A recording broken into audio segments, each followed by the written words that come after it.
Kaya ang pag-aaralan po natin ngayon, makikita po natin sa monitor, no? The Great Tribulation. Makikita natin dyan, going from bad to worse. No? Bad na. Pero palala ng palala ng palala. Kaya naulitin ko, sabi po ng Matthew 24:21, sapagkat sa panahong iyon, ang mga tao ay magdaranas ng matinding kapighatiang hindi pa nararanasan mula ng likain ang sanlibutan hanggang sa ngayon at hindi na mararanasan pa kahit kailan. No po? So kung pag-aaralan po natin, no, ang takbo ng mundo, di ho ba masama? Habang tumatagal, sumasama. No? At pagdating po ng panahon ng Great Tribulation, mas matindi at mas masama. Na marami po hindi kakayanin. Kaya nga sabi dyan, yung kapaghatian niyang daranasin ng mga iwan ay napakatindi. No? Mula nang likay ng salibutan hanggang sa ngayon, hindi pa yan nararanasan kahit kailan. Amen po ba? No? Kaya kung tayo dumadanas na ng tribulation, may mga kapighatian na po tayo, may mga kahirapan na po tayong dinadaanan before pa, hanggang kasalukuyan. Mga kapatid, may lang po yun. Bahagi lang po yun ng ating pong pagsunod sa Panginoon. Bahagi lang po yun ang buhay ng isang tao habang narito sa lupa. Pero hindi pa po yun. Amen po ba? Hindi pa po yun. Mas marami pang matindi na pwedeng daanan ang mga tao, especially yung mga maiiwan. Kaya huwag na po nating nasahin na tayo po ay maiwanan. Amen po ba?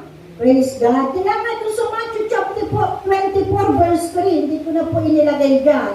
No? Minsan, ito ho'y tinuro ko nung nakaraan, sa bundok ng mga Olivos Jesus, samantalang siya nakaupo noon, palihim siyang tinanong ng kanyang mga alagad. Kailan po ba mangyayari ang mga bagay na ito? Ano po ang magiging palatandaan ng inyong muling pagparito at ng katapusan ng mundo? Di ba, ibinitin ko kayo ng tinuro ko po yung nakaraan na signs of the last days before second coming? Bitin po yun, kulang po yun. No po? So ngayon po natin ipapahayag at sa mga susunod, no po, kakatay-katayin po natin kasi talagang napakahaba at napakarami po ng mga turot aral patungkol po sa mga huling kapanahunan. Amen po ba? No? So ipinakita po dito sa Matthew chapter 24 yung short list, no po, ng mga magiging sign o mga palatandaan, no, senyales ng muling pagparito ng ating Panginoon at ng katapusan ng mundo. No po? So ipinag-aralan po natin yan ng nakakaraan. No, makikita nga po natin yung mga digmaan, kabi-kabila. Amen po ba? Nababalitaan na po natin yon, di po ba? Pero may mas matindi pang mga digmaang mararanasan ng mundo. International wars, no po. Magkakaroon po ng mga revolusyon sa bawat bansa. Magkakaroon po ng matinding taggutom. Magkakaroon po ng mga kabi-kabilang lindol. Kung nakakaranas na po ng lindol ng mga nakakaraan, mas matindi po ang dadanasin ng mga lindol ng mga maiiwan. No po? Daranas po ng mga matitinding epidemya. No? Kagaya po nitong tinatawag na COVID-19, pero hindi pa yan. Meron pa po na mas malala, mga darating pa sa mga susunod na panahon. No? Magkakaroon daw po ng mga strange natural disaster, mga kakaiba, no po, ng mga kalamidad na darating sa mundo. No po, magkakaroon po ng mga unpredictable oceanic events. No po, hindi lang po yung mga nakikita po natin ng mga nakakaraan, mas matindi pa. Sa tsunami, mas matindi pa yung mga epekto na mangyayari. Worldwide dissemination of the message of Jesus. Di po ba? No, yung pong pagkalat ng ebanghelyo. Nangyayari na po yan. Amen po ba? Persecution of Christians. Ang mga Kristiyano talagang sobrang ipe-persecute. Nararanasan na po natin yan. No? Minsan, naglilingkod ka na ng tama, magugulat ka, bakit ka pinag-uusig ng sino-sino. Pero ang ginagawa mo naman ay ayon sa kalooban ng Panginoon. Sabi nga, 2 Timothy 3:12, everyone who wants to live a godly life in union with Christ Jesus will be persecuted. Kaya huwag kayong magtaka, bakit ganon? Kung kailan ako naging Kristiyano, meron akong persecution na dinadaanan. Talaga pong naroon ang persecution, whether we like it or not. Pag-uusidin po tayo, una, mga kasama mo sa bahay, pamilya mo, kapitbahay mo, kaibigan mo, kakilala mo, klase mo, kung sino-sino makakasalamuha mo, pwede kang papusigin. Ito na naman si Hallelujah, bili ka ng Luya, ito na naman si Praise the Lord, si Born Again, si Burn Again. Minsan ganyan yung tawag natin sa mga born again. Ako ganyan po, nung hindi pa ako nakakilala sa Panginoon. Hindi ko alam, ito palang mga born again na ito, ang ginagamit ng Panginoon para manalangin sa mga hindi pa nakakakilala sa Panginoon.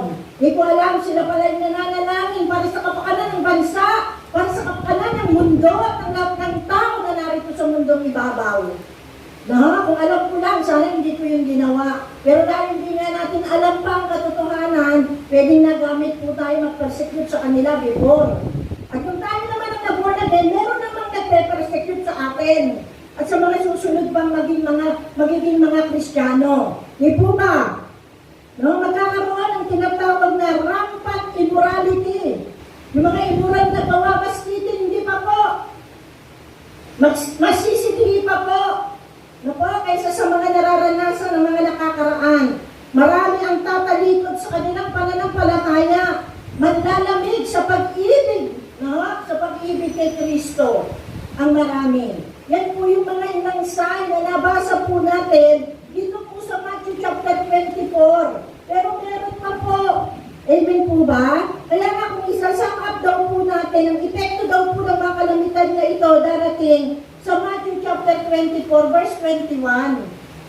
Yan po yung sum-up nun. Sapagkat sa panahon iyon, ang mga tao'y magdaranas sa matinding kapighatiang hindi pa nararanasan mula nang likain ang sanlibutan hanggang sa ngayon at hindi na mararanasan pa kahit kailan. Pakita mo nga itong inyong katabi, kapatid. Gusto mo bang maranasan yan? Ano pa ang sagot? Amen. Gusto niyo pong maranasan yon? Yung kapighatian hindi pa nararanasan more than ever before? Ako po ayoko. Lahat po tayo ayaw natin. Kasi mas matindi po yung kung anong grabe na yung pag-iyak natin. Ngayon talagang maraming tao bumibigay, kaya meron po nagpapatiwakal. Hindi po nila kinakaya, pero mas matindi ang kanilang daranasin. Akala nila, nakalagpas sila sa paghihirap. Pag sila'y nagpatiwakal, impyerno po ang kanilang hahantungan. Kaya wag na wag po natin hahatulan ang sarili po nating buhay. Dahil ang buhay natin hindi atin. Hiram po natin ito sa Diyos. May tamang panahon kung kailan babawiin ng Diyos ang buhay na ito na ipinahiram sa atin. Amen po ba? Yes. Ikaw ba'y gising pa? Yes. Gising na gising ka ba? Yes. Amen. Now, pag-aralan po natin, what is tribulation? What is tribulation? Ano po ba yung tribulation? Kahirapan. Ano po ba ito? Sabi rito, this is the period of worldwide horror which Jesus predicted would occur at the end of the world. Ito po'y panahon ng buong mundo.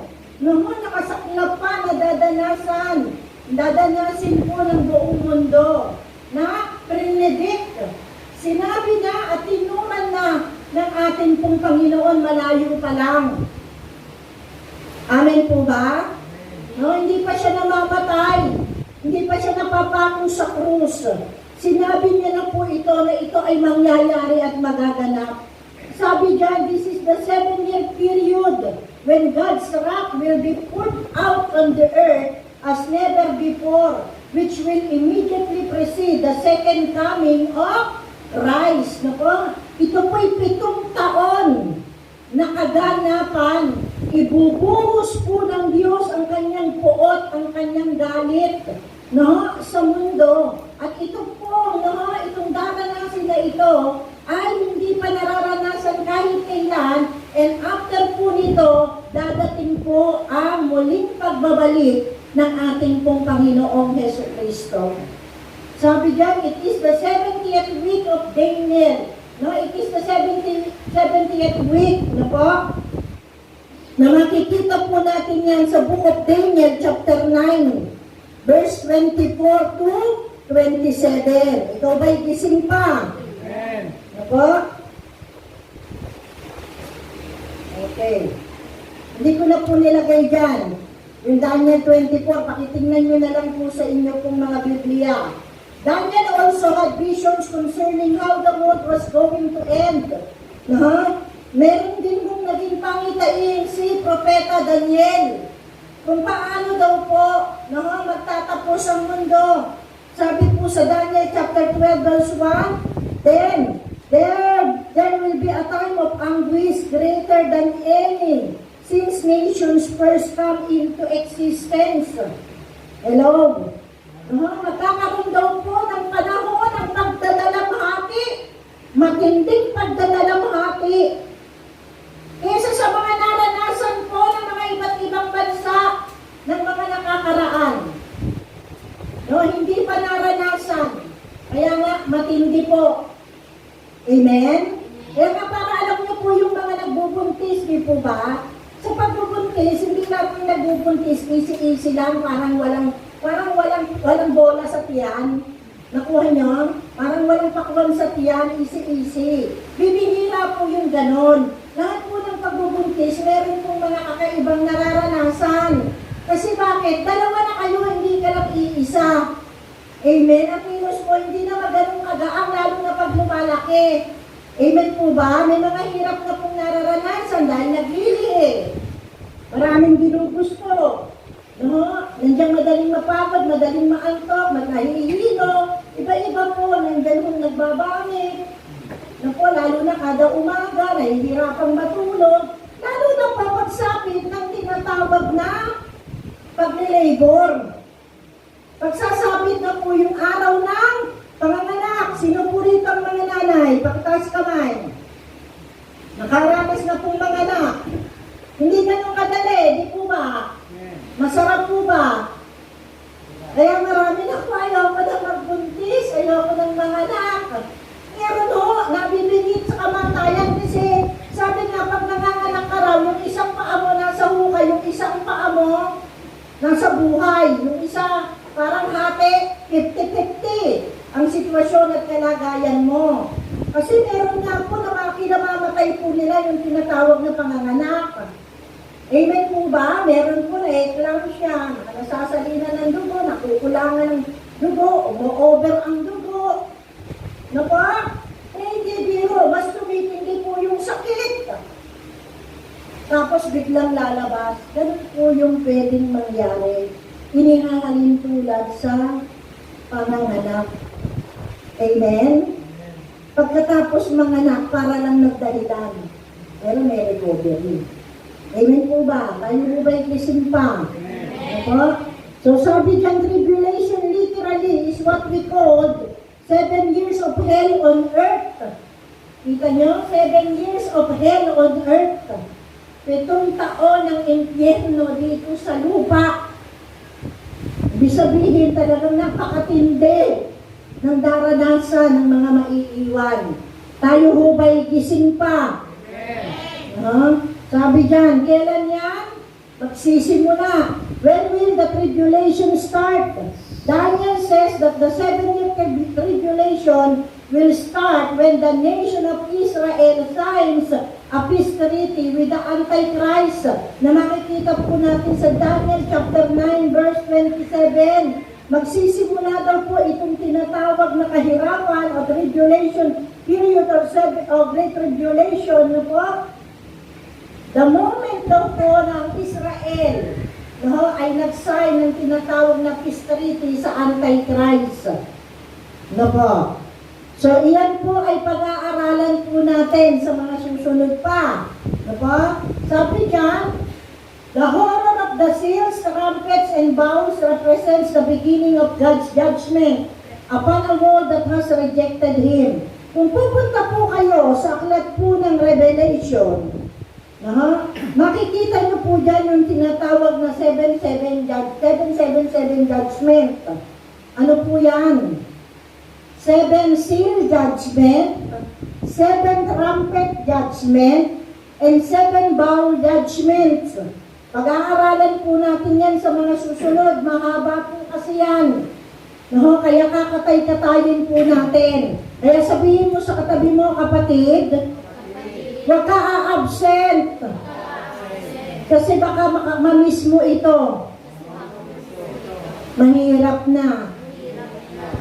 No, kaya wag po kayong a-absent. Sayang. Kaya nga nire-record po natin ang ating preaching message para yung mga wala po dito ay makapakinig pa rin. Nakukuha nyo po? Okay. So sabi dyan, no, it represents the beginning of God's judgment upon a world that has rejected Him. No, ito ay dadanasin ng mga nag-reject sa atin pong Panginoon. Hello, yung mga umaayaw. Tatanungin ko kayo, ayaw niyo po ba kay Jesus? No, amen. Hindi natin ayaw si Jesus. Kasi pag inayawan natin si Jesus, pwede nating daanan niyang pito-pito-pito na yan. Na matitindi na pag-aaralan natin sa mga susunod. Ayan. Medyo malinaw po ba? Kasi hinahanap ko po yan, di ko makita that's sa internet. Makikita nyo dyan, tribulation, judgment from Revelation. So, kita nyo yan, 3.5 po yan. Sa gitna yan. Rapture, di po ba? Papasok po yung first half of tribulation. Yung 3.5. Diyan mo magkakaroon yung tinatawag na 7 seal judgment.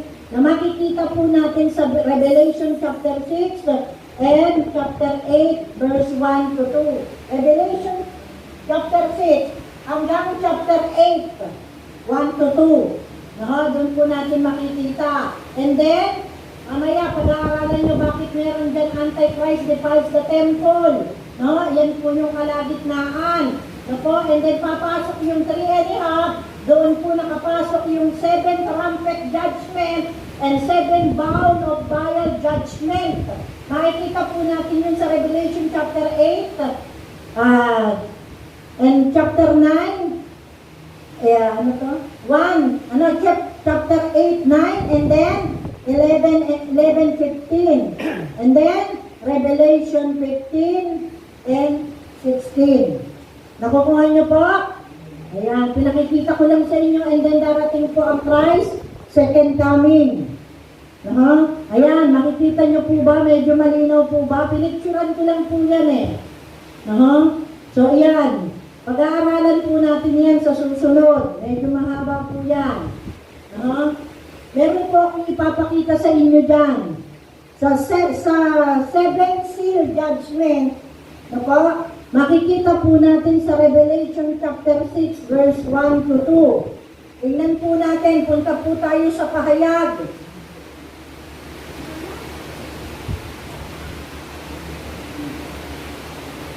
Okay.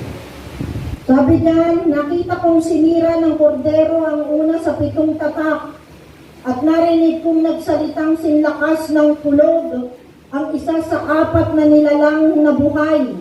Halika, sabi niya. Pagtingin ko, nakita ko ang isang kabayong puti na ang sakay ay may hawak na pana. Binigyan siya ng korona at siya'y humayo upang patuloy na magtagumpay. Hello, nandyan pa po ba kayo mga kapatid? Okay, so papasok po tayo dito. Mga kapatid, sa susunod ko po ituturo ang iba, mahaba po kasi ito. Yan, pasok po tayo dito sa Antikristo. Sa aklat ng Revelation, nakikita nyo po at sa huling kapanahunan, mamamayagpag po ang Antikristo. Hello. So sabi dyan, Antichrist is Satan's puppet. Puppet po siya. Alam niyo po yung puppet? Parang sunod-sunuran, di po ba ang puppet? Sunod-sunuran po ito kay Satan. Sabi po ng iba, pwede po siyang refer to world leader or famous person. Kilalang tao. Sabi dyan, meanwhile, in the midst of all the disasters from the judgment, seals, trumpets, and bowls, Satan is hard at work on planet Earth. Habang nagaganap po yung pinakita ko sa inyo, 7 seal judgment, 7 trumpet judgment, 7 bowls judgment, si Satan po ay aktibong-aktibo na kumitilo sa planetang mundo. Hello? Sabi niyan, he has always trying to thwart God's plan. Pasensya na kayo. God's plan po yun. And sucker people into disbelieving the obvious evidence of God's existence.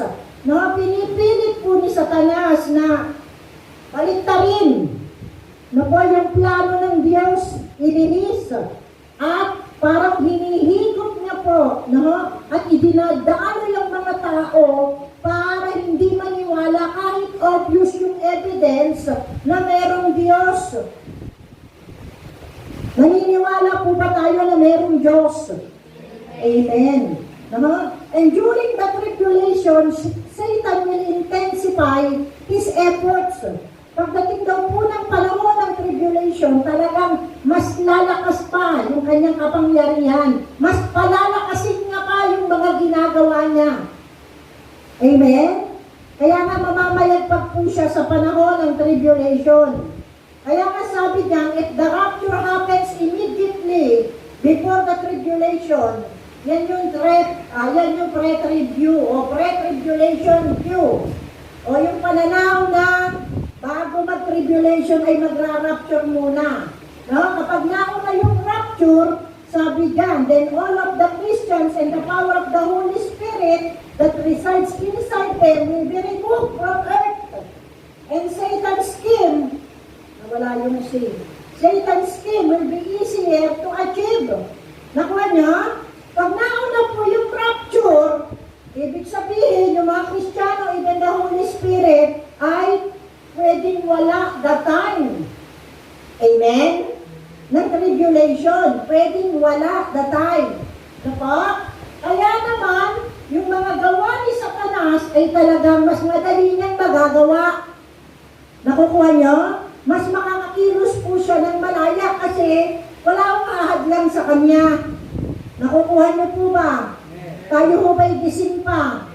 Mga kapatid, ang ating pong tinuturo ay magaganap sa huling kapanahunan. At ulitin ko, sa mga nakikita po natin nangyayari nagaganap, papasok na po tayo ng papasok sa huling kapanahunan. Amen po ba? Kaya masabi dyan, in God's vision of the first seal, when it broke, he saw a rider on a white horse. Diba, nakita niyo dyan, yung binasa ko kanina, dyan sa payag 6:1-2, nasaan po siya, nakasakay sa kabayong puti.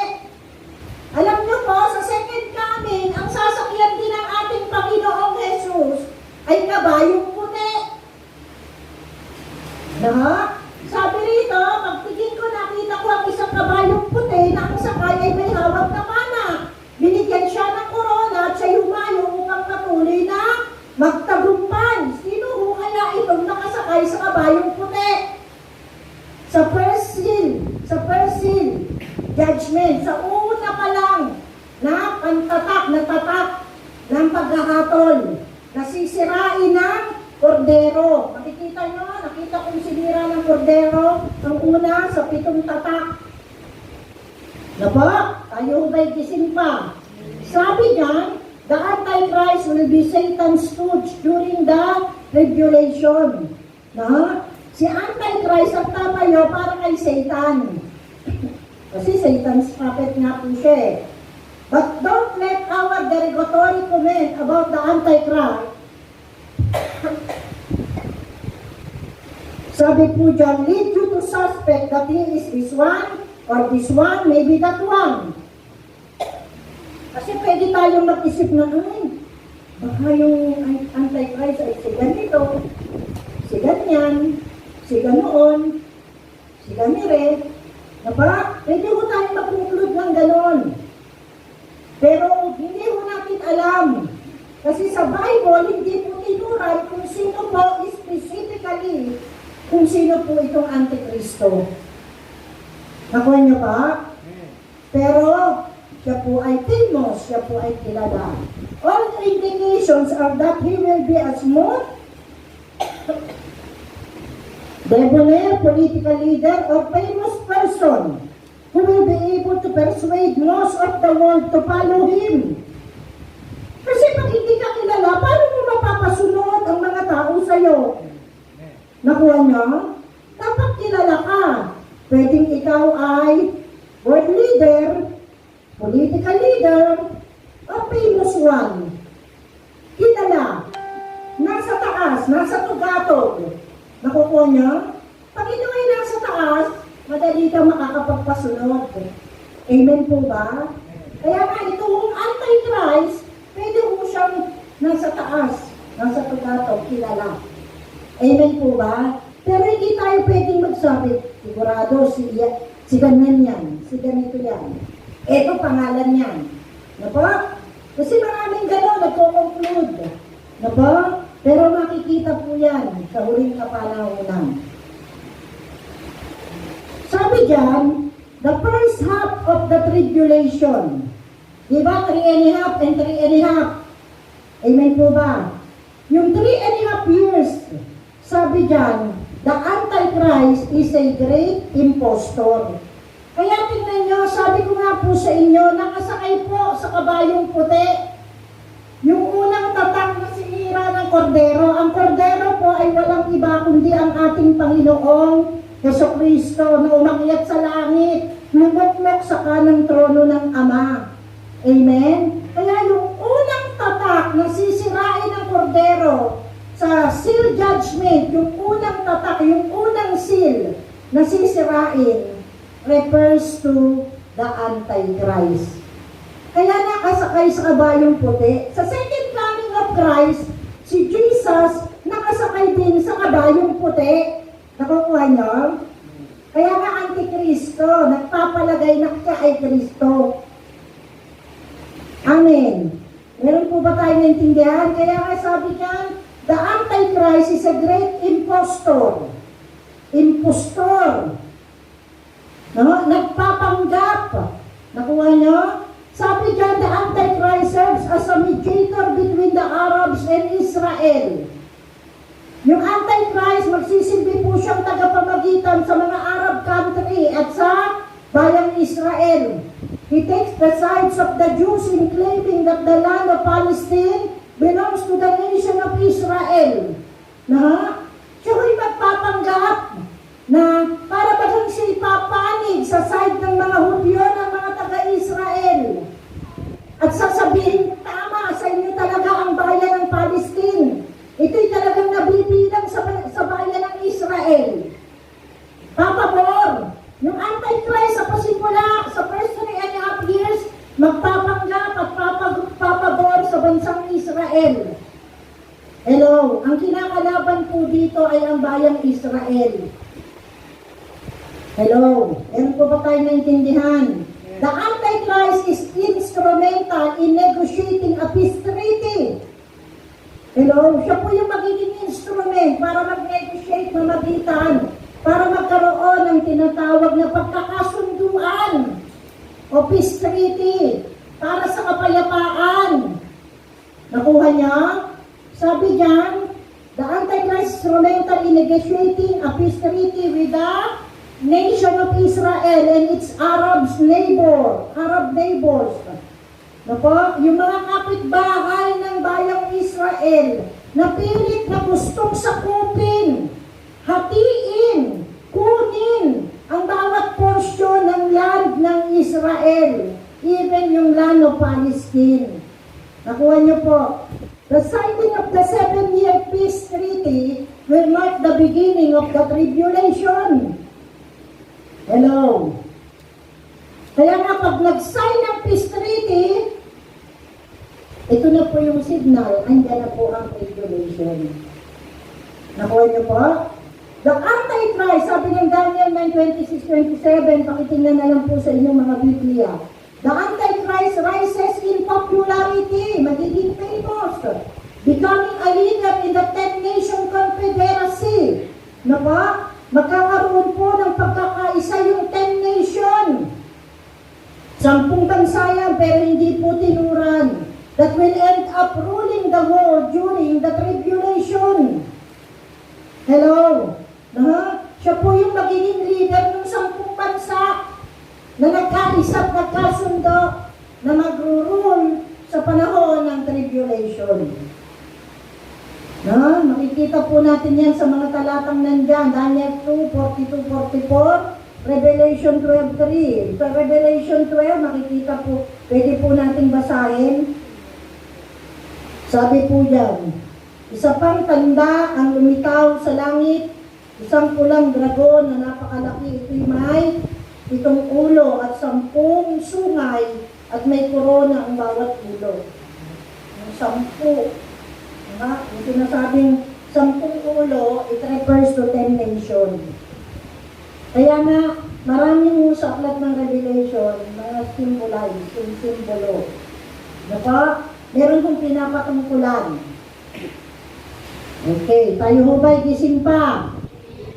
With a false sense of security from the peace treaty, Israel rebuilds the temple in Jerusalem. Siyempre, naramdaman nila, secure na sila, wala nang kumakalaban sa kanila Kasi nagkaroon na po ng kasunduan ng kapayapaan sa pagitan ng 10 bansa. Nakuha niyo? Sa pagitan ng mga Arab neighbors at ng Israel, nagkaroon na po sila ng pirmahan ng kasunduan ng kapayapaan. Kaya, ang palagay po ng Israel, secure na sila at peace na po sila. Kaya ito ngayon ang gagawin nila, muli nilang itatayo ang templo sa Jerusalem. Hello? Kaya nga sabi dyan, the whole system of ritual sacrifice is reinstituted by the Jews. Makikita po natin sa Revelation 11, 1-2. Pagkaraay, ibinigay sa akin ng anghel ang isang panukat na parang tungkod at sinabi, tumindig ka at sukatin mo ang templo ng Diyos at ang dambana at bilangin mo ang mga sumasamba roon. Ngunit wag mo nang sukatin ang mga bulwagan sa labas ng templo sapagkat ibinigay na iyon sa mga taong di kumikilala sa Diyos. Yurakan nila ang banal na lungsod sa loob ng 42 buwan. Ayan. So sabi po dyan, ibabalik po nila yung mga sacrifices po nila. Itatatag po nila uli, itatayo uli yung templo ng Jerusalem at ibabalik po nila yung po kanilang mga ritual na ginagawa ng pananambahan ng mga Hudyo. Yan po yung mangyayari sa 3.5, And then, sabi dyan, there are 144,000 Jews. Yung 144,000, ang sabi dyan, yung ba 12 tribes po sila? 12,000 for each tribe. From 12,000 from each of the 12 tribes of Israel. So, total, 144,000 po yan. Hello? Sabi dyan, sila po ay magiging mga Kristiyano during the 3.5 year ng tribulation. Ibig sabihin, sa rapture, hindi sila pakasama. Nakuha nyo? Kasi hindi pa sila kumikilala kay Kristo. Sa panahon pa lang ng tribulation, doon pa sila makakakilala sa Panginoon. Kaya nga meron kong nagsasabi, ng mga Bible scholar, pwedeng sa panahon ng tribulation, nandun pa rin ang Holy Spirit. Kasi ang Holy Spirit ang nagbo-born again. Amen? Ang Holy Spirit ang nagko-convict. Kaya sila magiging mga Kristiyano. Amen po ba? Pero ganun pa man, kailangan po natin maunawaan. Amen? So sabi dyan, sila'y magiging Kristiyano, at pag sila'y naging Kristiyano, i-spread po nila ang mensahe ni Yesu Kristo around the world during the tribulation. Hello? Tayo ba'y gising pa? Kaya pwedeng nga raw po, sabi po ng mga Bible scholar, na meron pa rin magiging Kristiyano at makakakilala kay Kristo the time ng tribulation. Kaya lang napakahigpit. Dahil po kasi papasok yung tataka ng 666, yung putulan ng leeg. Nakukuha doon, kapag wala kang tatak, wala kang marka, putulan ka ng leeg.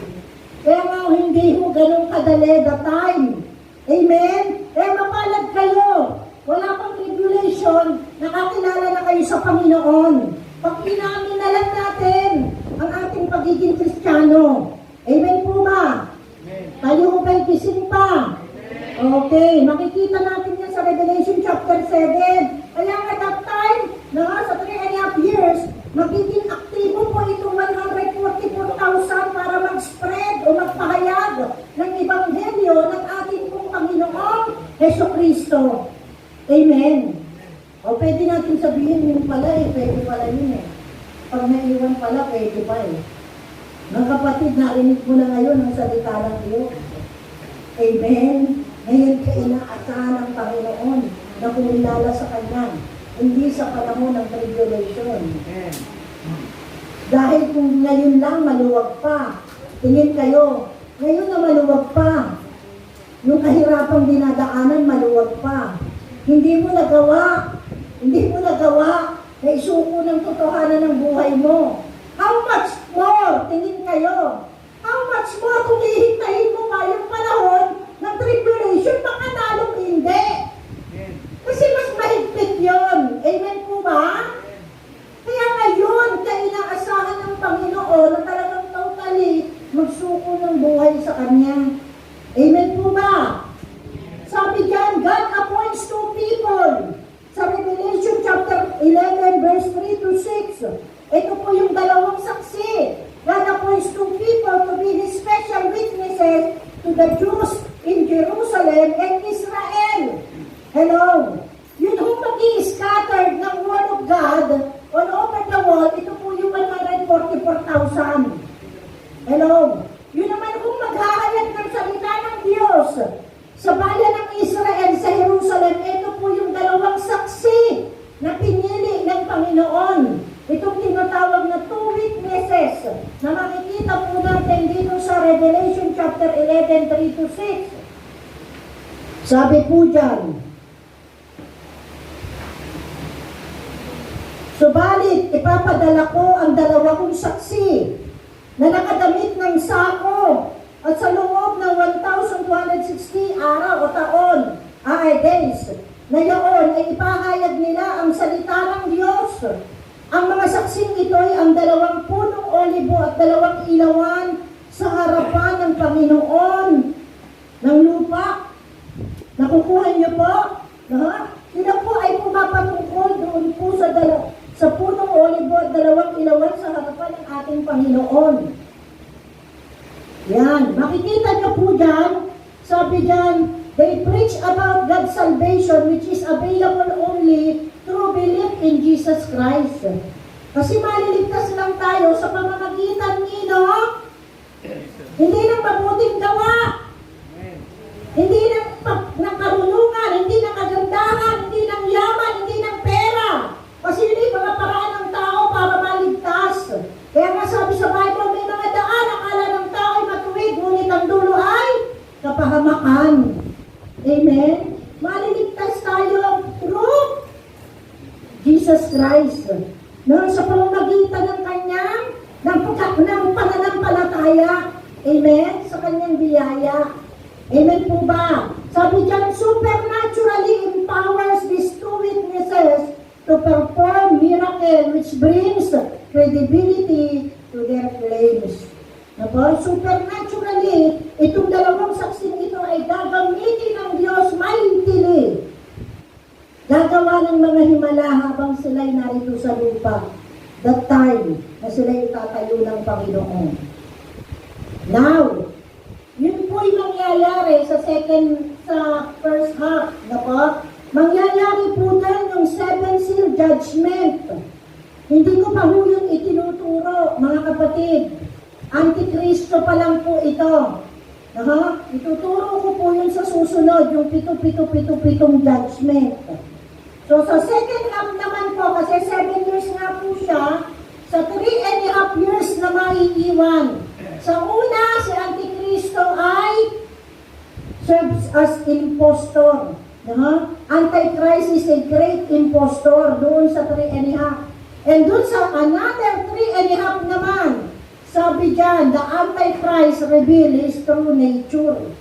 Ipapakita niya na kung sino siya. magpapakilala na siya.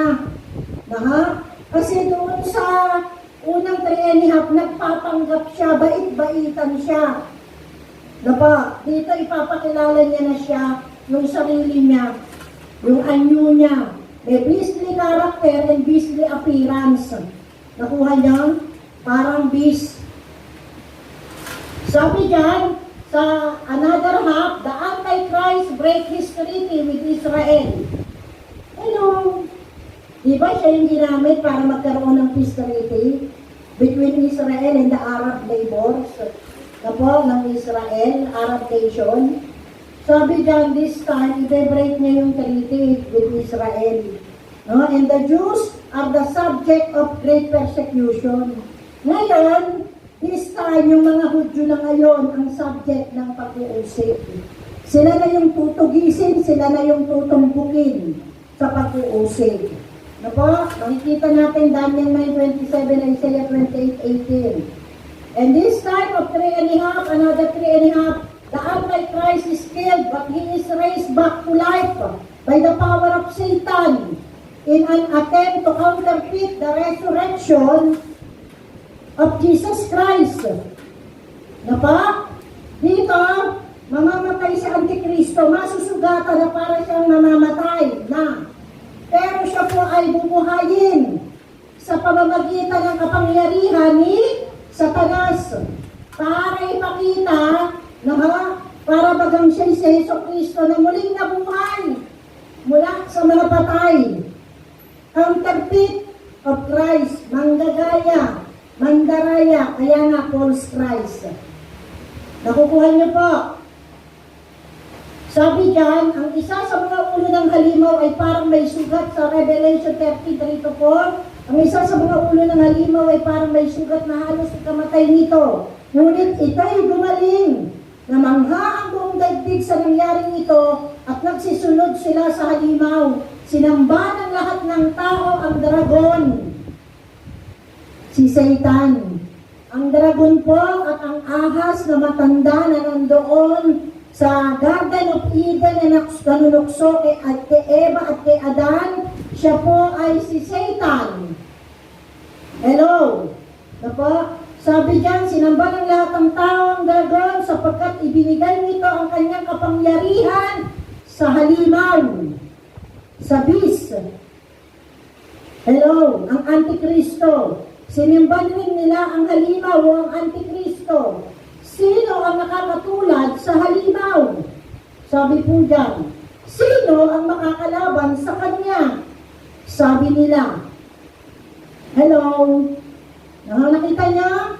Halos mamatay pero muling nabuhay at nagpakita ng mga kamangamangang gawa para i-counterfeit yung muling pagkabuhay ng ating Panginoong Jesucristo. And after the Antichrist death and resurrection, he will carry out the assassination of the leaders of 3 countries in the Confederacy. Meron yung 3 bansa na magkakaisa. Siya ngayon, after niya mamatay, muling mabuhay, siya ngayon ang magpapatupad ng pagpatay. Jesus dito sa 3 namumuno sa 3 bansa na nagkakaisa. The leaders of the other countries immediately relinquish their power and position to the Antichrist. Iiwan ng mga leader ng mga bansang ito, yung pong kanilang kapangyarihan at kanilang posisyon ibibigay kay Antikristo. He is now perfectly situated to carry out Satan's plan for world domination. Kasi iiwan ng 10 leader na ito yung kapangyarihan nila, posisyon nila, ibibigay kay Antikristo. So, may sasakatuparan na ngayon ni Antikristo, yung kanyang pamumuno sa buong mundo. More and more, sabi dyan, the world moves toward a single government.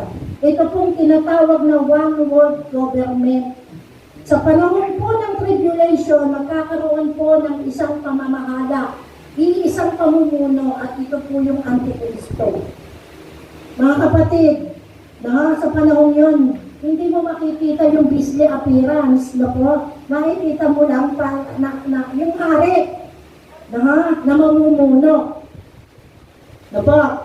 So sabi dyan, yung one world government and economy, pamumunuan po ang ekonomiya ng lahat ng bansa. Meron po ba tayong naintindihan? So yan yung nangyayari dun sa next 3.5. In a public display, the two witnesses are murdered by the Antichrist for their allegiance to God. Dahil ginaganap ng dalawang saksi na nagagamitin ng Panginoon para sa mga Hudyo sa bayan ng Israel, ng Jerusalem, na po, ginaganap nila yung kalooban ng Diyos at sila'y panig sa Diyos, ipapapatay sila ng Antikristo. Kaya sabi dyan, yung kanilang katawan, no, their dead corpses are left in the street, iiwanang nakahandusay sa daan. Yan ay para maging halimbawa sa marami, para wala nang kakalaban sa mga Antikristo. The time. Kaya pababayaan po sila, nakahantad sa lansangan.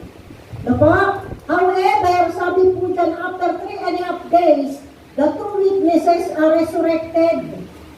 Pero after po ng 3 araw kalahati, muli pong bumuhayin. Ito pong dalawang saksi. Na po, by the power of God, and are taken to heaven in the sight of the entire world. Nakukuha niyo po? Meron po ba tayong naintindihan? Yun yung panahon na naganap na po nila. Bago pa sila ipapatay, naganap na po nila yung pinagagawa ng Panginoon.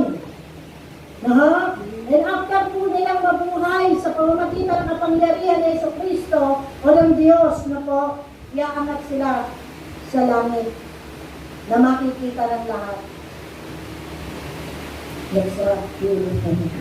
Nakukuha niyo po sa Revelation 11, 7-13. Pakibasa na lang po.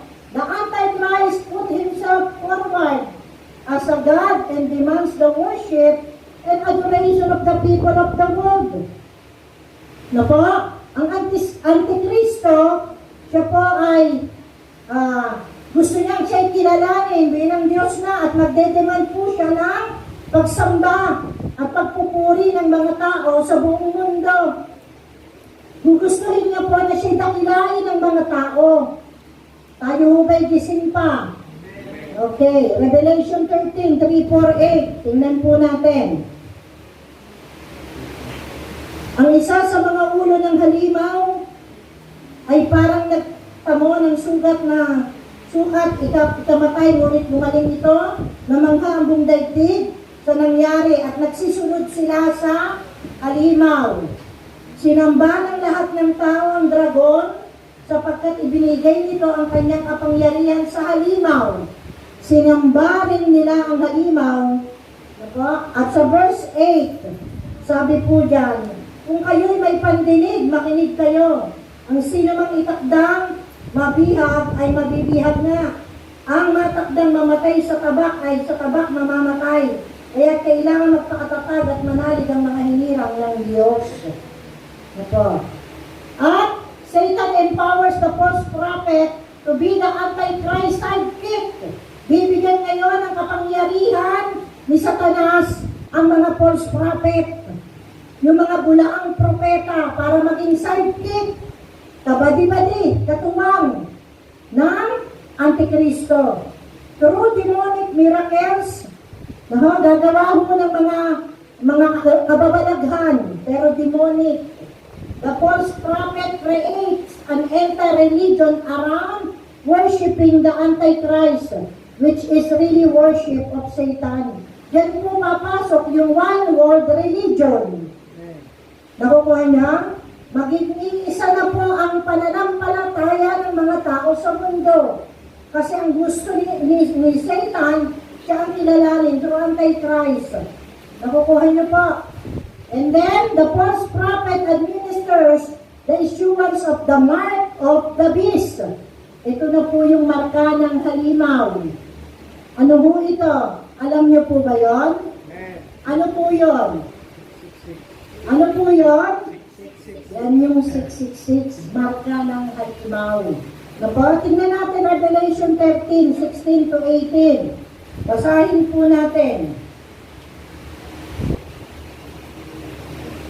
Sa pilitang pinakataka ng halimaw sa kanang kamay o noo, ang lahat ng tao, dakila at aba, mayaman at mahirap, alipin at malaya, at walang maaaring magbili o bumili, maliban na may tatak ng pangalan ng halimaw o ng bilang na katumbas niyon.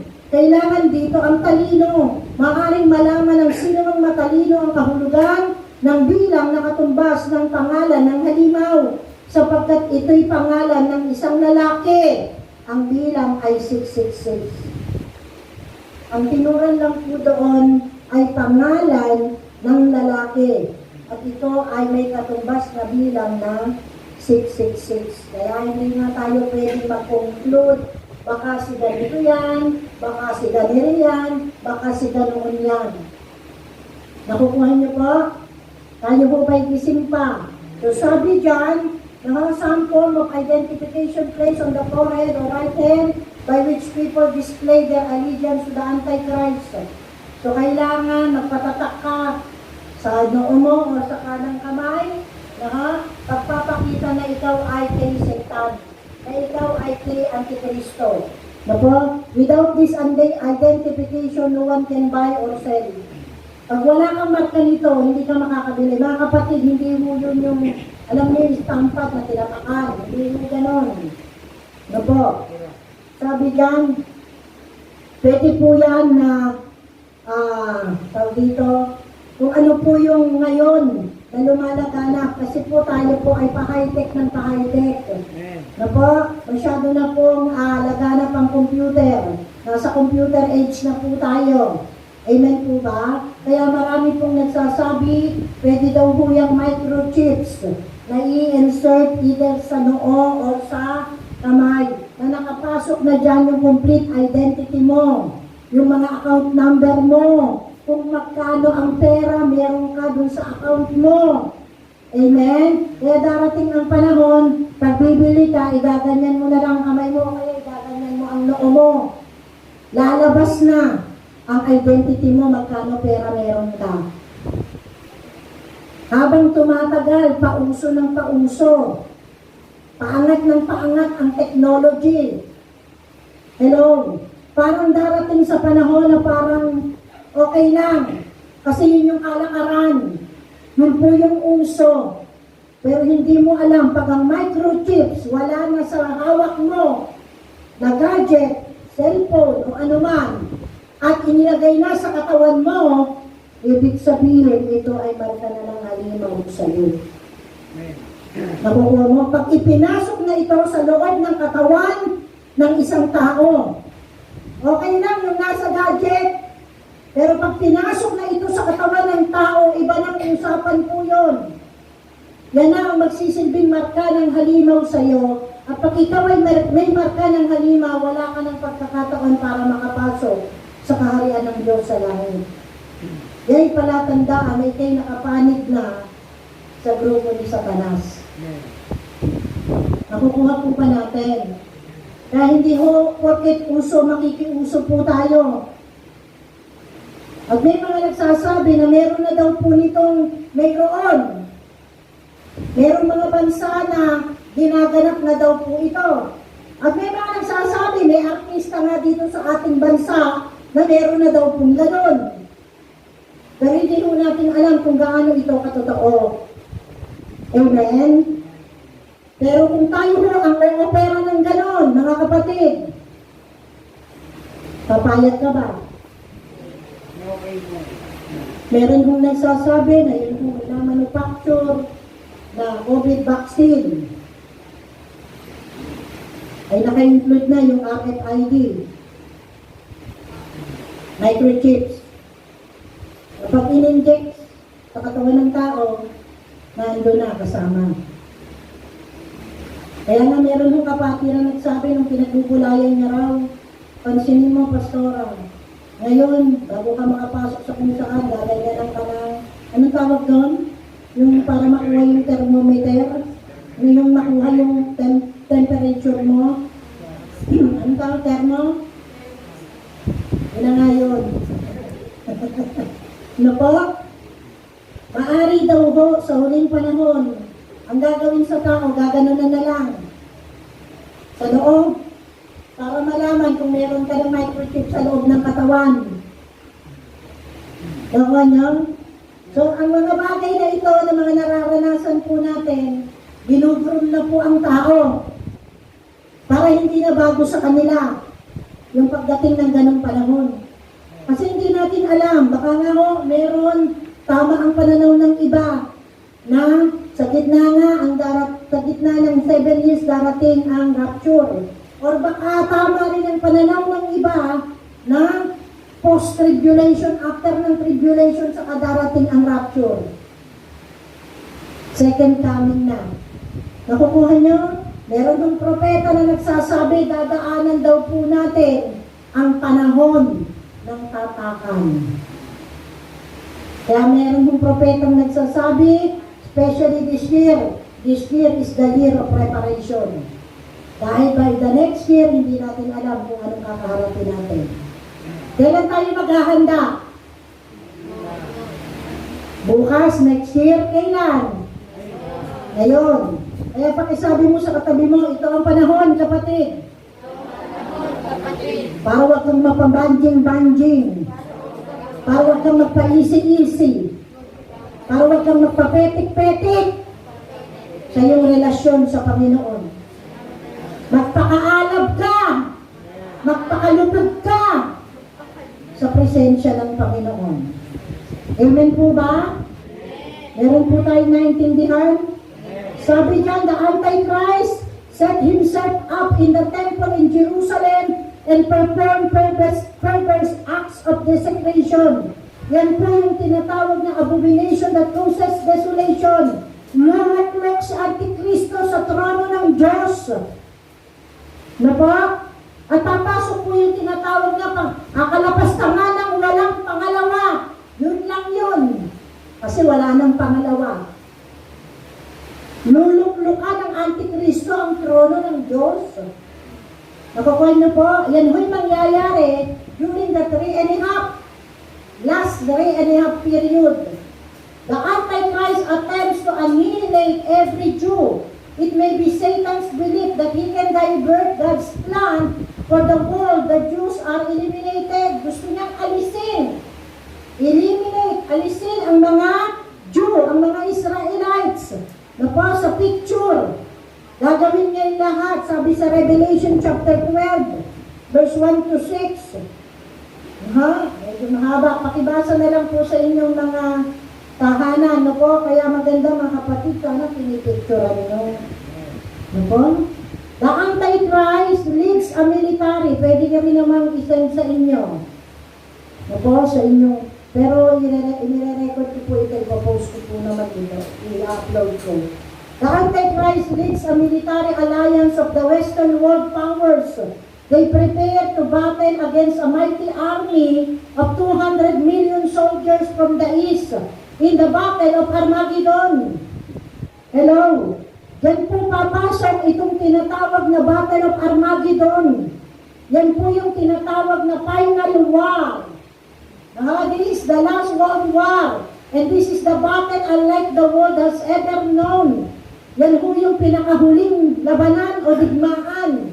The battlefield will be a large plain in northern Israel. Doon mo magaganap. It is there, doon sa Battle of Armageddon. It is there that the kings of the north, south, and west will assemble to contend with the Antichrist and lay claim to Jerusalem and the land of Israel.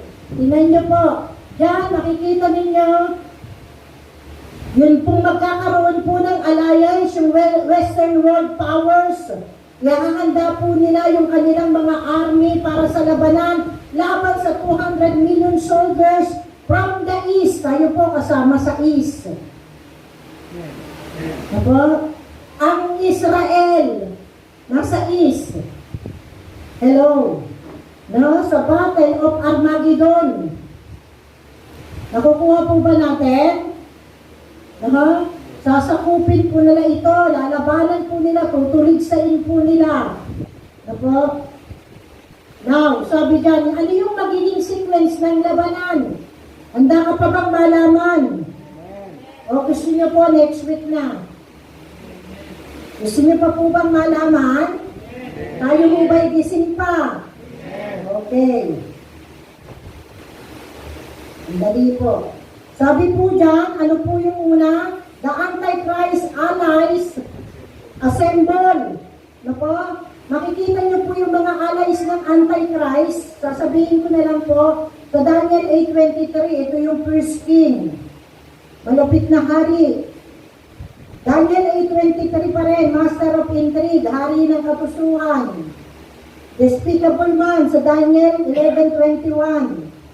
Worthless shepherd, pastor na walang kabuluhan, man of lawlessness, Suwail. Ako, the evil man and the beast, yung halimaw. Yan po yung mga alliances of the Antichrist.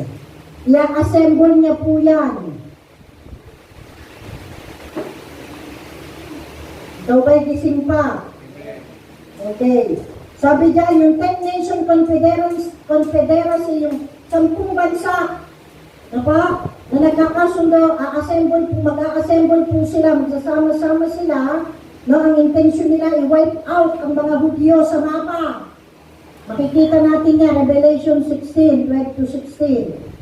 Pangalawa, Babylon is destroyed. Yung Babylon po, siya po yung present day Iran. Yung Babylon, siya po yung Iran ngayon. While the Antichrist is with his army at Armageddon, the invading forces from the east destroy his capital city of Babylon. No, pababagsakin po itong capital city of Babylon. Kuha nyo, pangatlo, Jerusalem falls. Instead of moving eastward to protect his capital city of Babylon, the Antichrist will move his forces south to the city of Jerusalem. The Jews will resist, but the Antichrist will prevail. There will be devastating loss of life. Maraming mamamatay sa bayan ng Jerusalem. Kasi aatakihin po sila ng Antichrist. And then, Antichrist moves south against the remnant. Yan po yung remnant, yan po yung mga naiwan. Then, regeneration of Israel. Then, the second coming of Jesus Christ. Alam niyo po, ang tatapos ng Battle of Armageddon ay yung pagdating ng ating Panginoong Jesucristo sa second coming. Si Jesus po ang tatapos sa Battle of Armageddon. Nakuha na? Then final battle between Satan, the dragon, and then nakasend to the Mount Olives.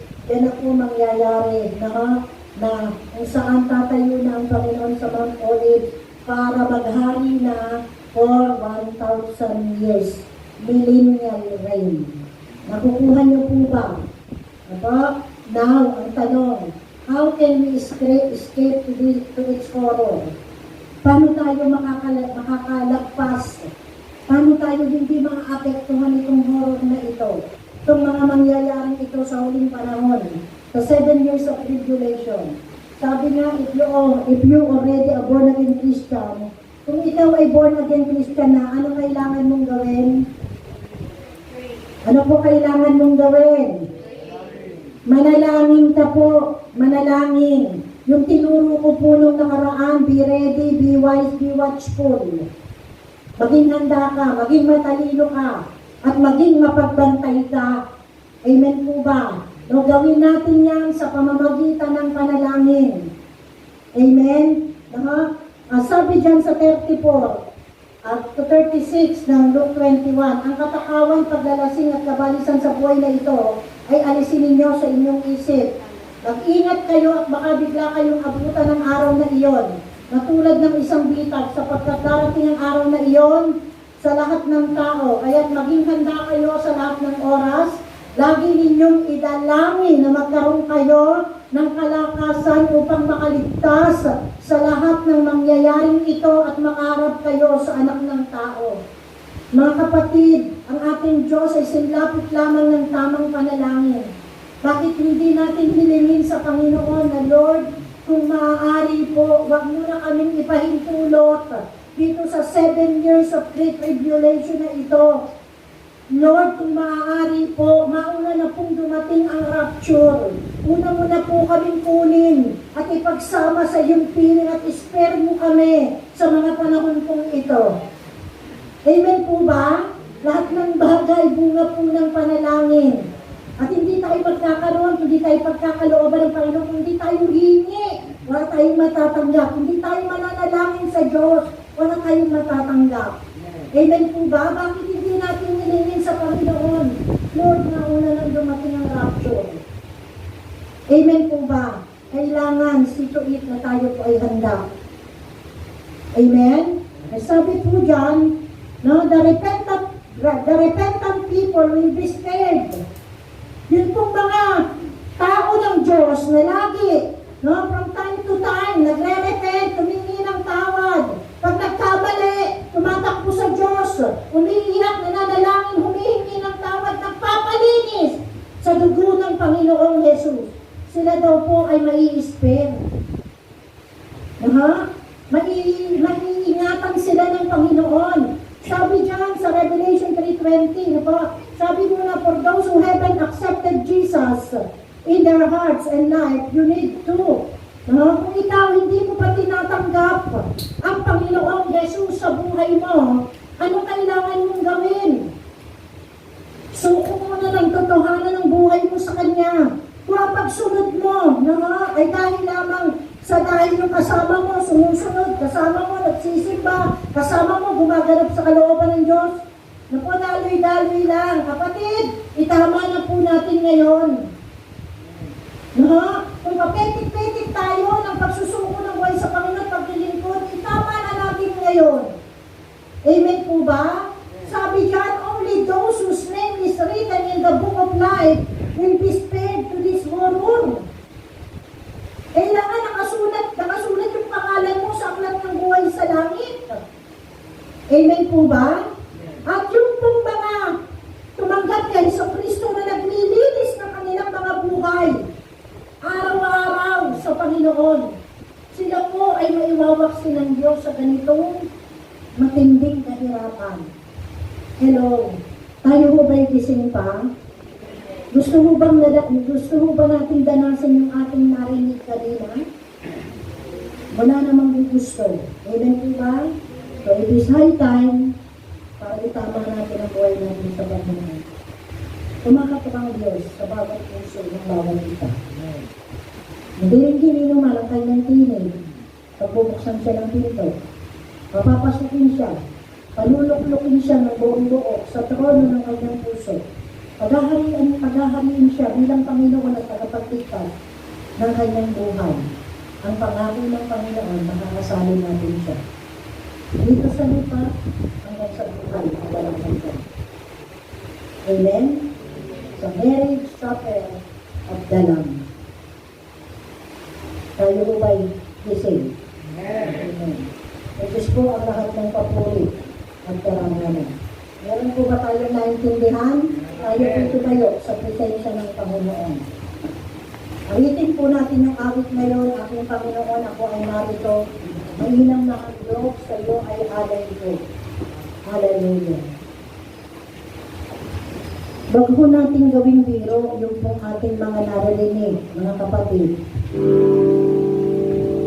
Hayaan po natin na talagang ito'y manood sa ating mga puso. Ay tayo ng tulong sa Panginoon at parang kay ating mga Panginoon. Hallelujah. Praise the Lord. Ating Panginoon, ako ay narito. Gawin po natin itong panalangin sa ating mga puso. Huwag muna po natin pakialaman yung mga nasa kanan natin, nasa kaliwa. Kalimutan muna natin ang mga problema natin, ang mga pinagdaraanan. Ituon natin ang ating mga sarili sa Panginoon. Magkaroon tayo ng bukas na puso sa paglapit sa Kanya sa oras pong ito. At walang katulad aking Panginoon, aking Panginoon. Nakalagay mo kapatid na sa harapan mo ang Panginoon. Sa oras na ito, sa pinang salita ng Diyos, Sa mayroong dalawa o tatlo na nagkatipo ng dahil sa kanya, lumoroon siya sa kanilang kalagitnaan. Narito ang Panginoon sa ating kalagitnaan at siya'y nakatungkay sa ating harapan. Nakikita niya po ang nilalaman ng ating mga puso. Lumapit tayo sa kanya ng tapat at totoo. Minsan pa aking Panginoon,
aking pagsamba.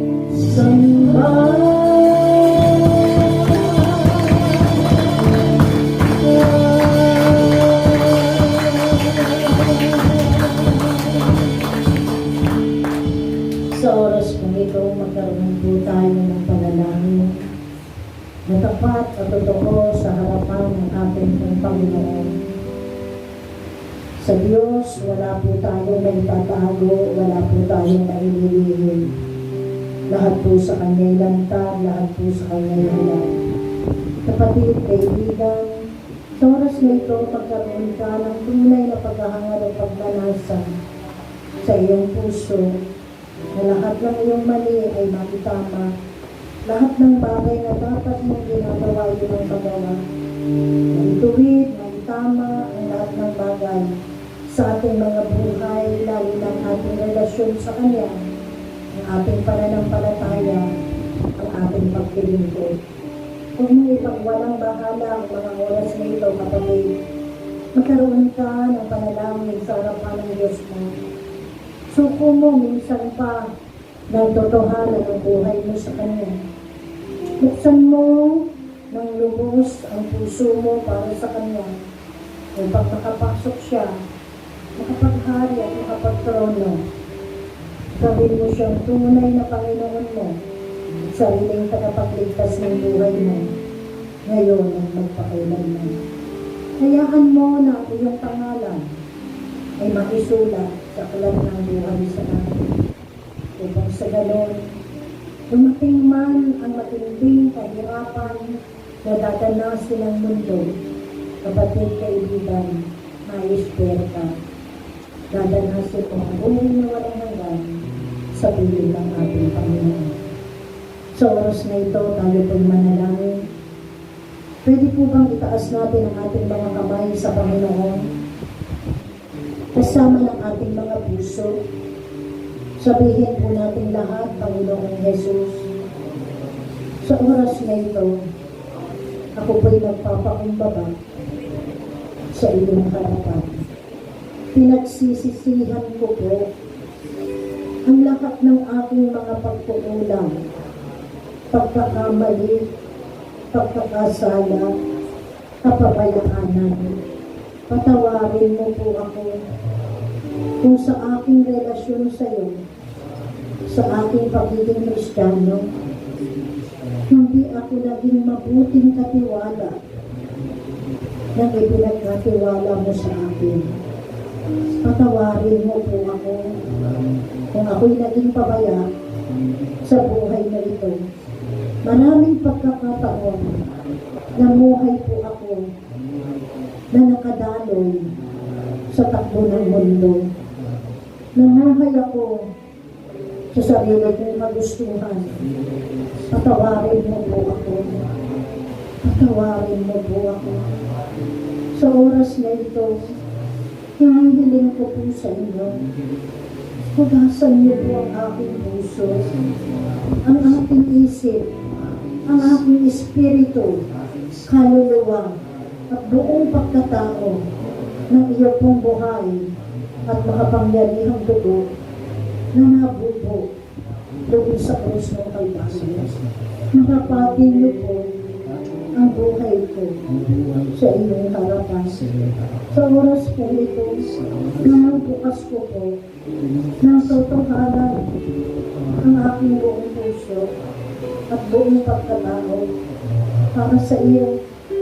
Pinapayagan kita pumasok, maghari at maging Panginoon at tagapagligtas ng buhay ko mula sa oras na ito at magpakailan-kailanman ng aking buhay.